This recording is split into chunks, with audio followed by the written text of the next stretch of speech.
Now let us see the communications of the infratemporal fossa. So what are the communications?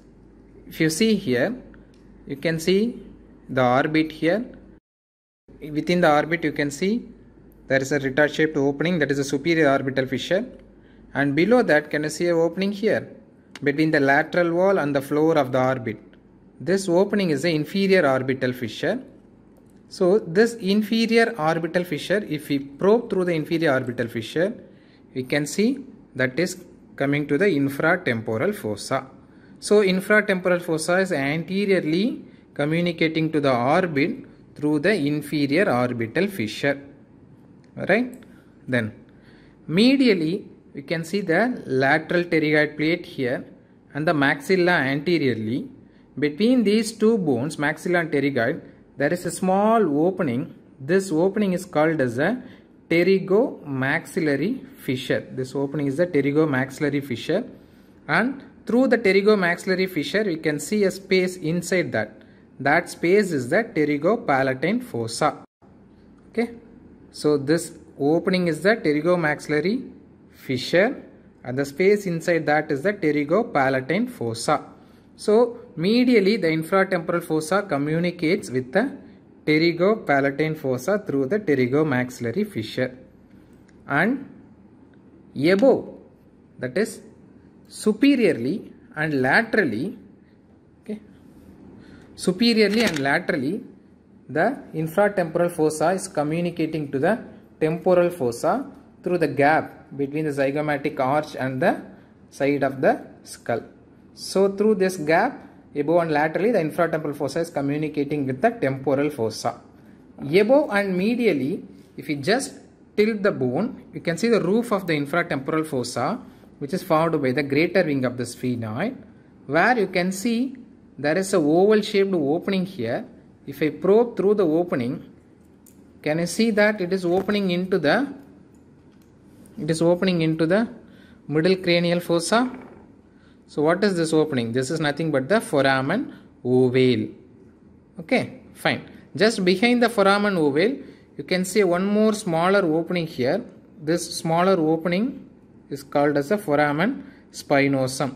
If you probe through the foramen spinosum, again you can see it is coming and opening into the roof of the infratemporal fossa. So above and medially the infratemporal fossa is connected to middle cranial fossa through the foramen ovale and foramen spinosum. Right? Just behind this foramen ovale and foramen spinosum, there is a small fissure here. This fissure is called as the petrotympanic fissure. This fissure is called as a petrotympanic fissure. This petrotympanic fissure will open into the middle ear cavity. So from the middle ear, one nerve will be coming to the infratemporal fossa. That nerve is the cauda tympani nerve. There is a branch of the facial nerve that will come and join with the lingual nerve in the infratemporal fossa. So that facial nerve branch, that is the cauda tympani nerve, comes out from the middle ear to the infratemporal fossa through the petrotympanic fissure. Right? So anteriorly it is communicating to the orbit through the inferior orbital fissure here, and medially it is connected to pterygopalatine fossa through the pterygomaxillary fissure, above and laterally to the temporal fossa through the gap between the zygomatic arch and the skull, and above and medially through the foramen ovale and spinosum it is communicating to the middle cranial fossa. So these are all the communications of the infratemporal fossa. Right? Now, what are the contents of the infratemporal fossa? Infratemporal fossa contains muscles, vessels, nerves and a peripheral parasympathetic ganglion. The muscles are mainly two muscles that are arising from the pterygoid plate, that are the muscles of mastications. Two muscles will be there. One is the lateral pterygoid, another one is the medial pterygoid. And as we have already seen, the insertion of the temporalis into the coronoid process, that also forms a part of the content of the infratemporal fossa. Then the main artery in the infratemporal fossa is the maxillary artery, and the nerve in the infratemporal fossa, which is passing through the foramen ovale from the middle cranial fossa to the infratemporal fossa, which is a branch of the trigeminal nerve, which is nothing but the mandibular nerve.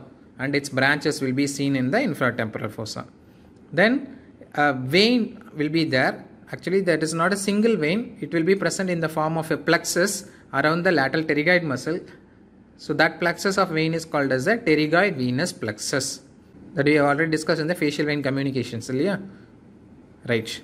Then the peripheral parasympathetic ganglion, which is located in the infratemporal fossa, is called as the otic ganglion.